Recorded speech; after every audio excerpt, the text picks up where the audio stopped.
GFR क्या होता है? जीएफआर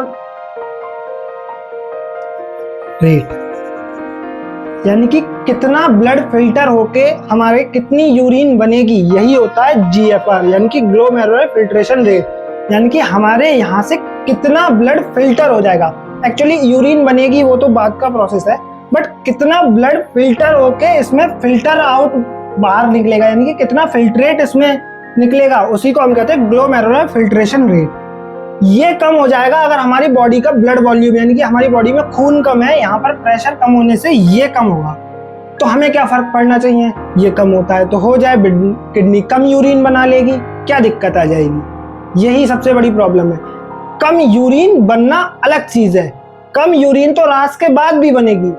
मेन प्रॉब्लम क्या आएगी? अगर जीएफआर कम होता है, यानी कि जीएफआर एक लिमिट से ज्यादा नीचे चला जाता है, तो हमारी किडनीज के अंदर का प्रेशर कम हो जाएगा, किडनीज नॉर्मल तरीके से फिल्टर नहीं कर पाएंगी ब्लड को, जिस वजह से दो प्रॉब्लम्स क्रिएट होंगी।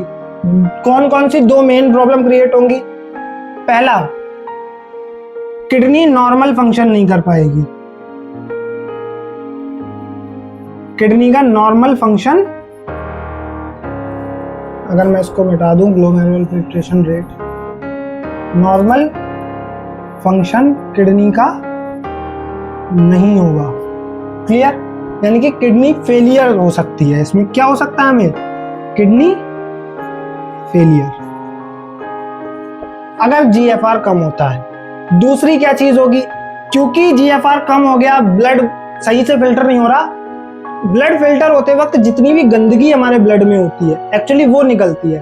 अगर ब्लड सही से फिल्टर ही नहीं होगा, इसका मतलब हमारे ब्लड में क्या होगा? वेस्ट बिल्डअप हो जाएगा। इसका मतलब जो भी हमारे ब्लड में वेस्ट है वो फिल्टर ही नहीं हो पाएगा, और टॉक्सिक वेस्ट क्या होगा? हमारे ब्लड में बढ़ने लगेगा।